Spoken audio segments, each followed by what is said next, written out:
In the small village of Umunze, nestled between ancient hills and dense forests, lived a 13-year-old girl named Ifedimma.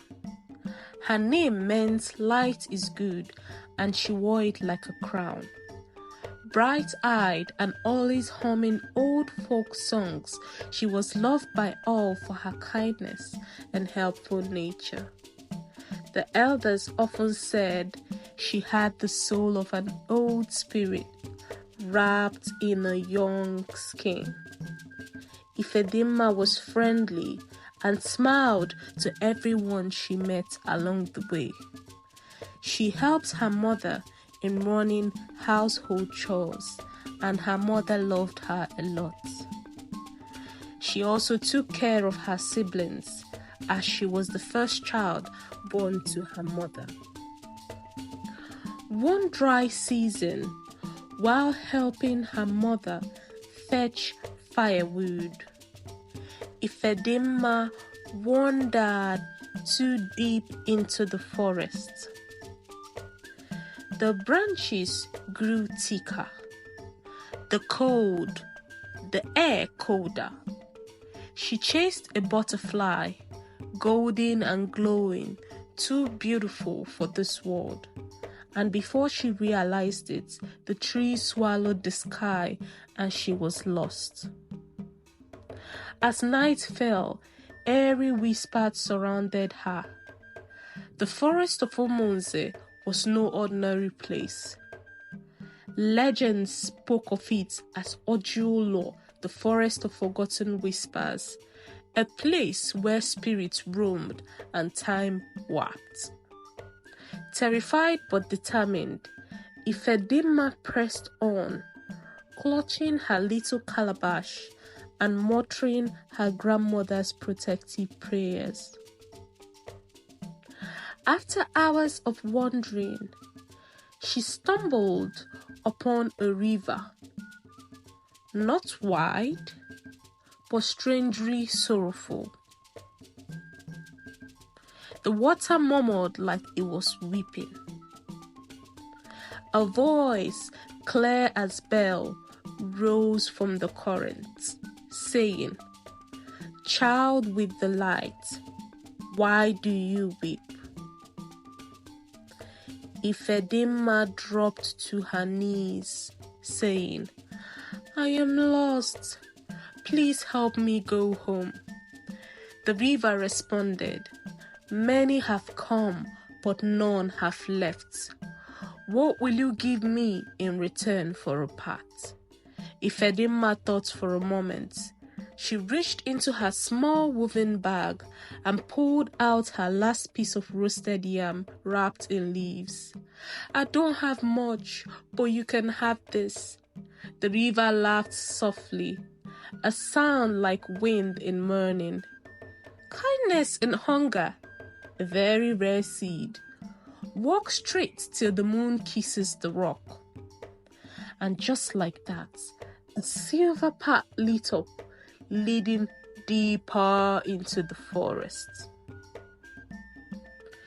The moon led her to a very massive iroko tree with hundreds of blinking eyes carved into its bark. They followed her every move. Suddenly, the tree ground and opened a hollow mouth in its trunk. "Who dare step before the Watcher of Truth?" "I am Ifedimma," she said, standing tall despite her shaky knees. "I'm trying to find my way home." The tree's voice rumbled. "Then face the truth. Let me show you your fears." One by one, visions appeared. Her mother crying, villagers searching, shadows lurking, and herself growing old and forgotten. But Ifedimma stood firm. "Even if I am afraid, I won't give up. My mother needs me." The eyes blinked in unison, then shut.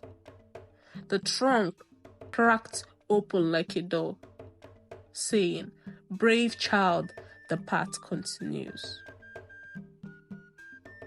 Soon, she came to a clearing lit with ghostly lanterns. Spirits in beautiful, tattered garments danced around a feast of jollof rice, roasted chicken, and palm wine that shimmered like stardust. A tall woman with hair like night stepped forward, saying, "Eat with us, child. Join the dance of the lost. One taste and you'll forget your pain." Ifedimma's belly growled, but she remembered her grandmother's words. "Never eat where your feet do not belong." "I am grateful," she said, "but I must keep moving." The spirits wailed, but the tall woman smiled. Such wisdom in one so young. For that, I grant you a whisper of protection, Ifedimma. Go well. She leaned in and whispered something into Ifedimma's ear. Though the girl didn't understand it, but she felt stronger. Just as she thought she might made it out, Ifedimma stumbled into a misty glade where a massive mirror floated mid-air. It showed not her reflection, but her deepest regrets.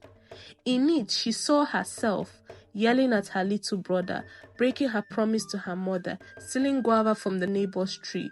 Suddenly, the mirror cracked and a voice boomed, "You're not as good as you think." Tears welled in her eyes. "I'm not perfect, but I try. I try to be better every day." The mirror dissolved into smoke, and tiny light floated out of it and circled her head. After days of wandering, trials, and hunger, Ifedimma found herself in a glowing grove. At its center was a small clay pot, Anite, sitting on a stone pedestal. Around it stood statues of past children who had ventured into the forest and never returned. A voice echoed from the grove, "Ifedimma of Umunze, you have passed the trials of kindness, courage, restraint, and self-truth. You are worthy." The Ite glowed and floated into her hands. A warm energy surged through her.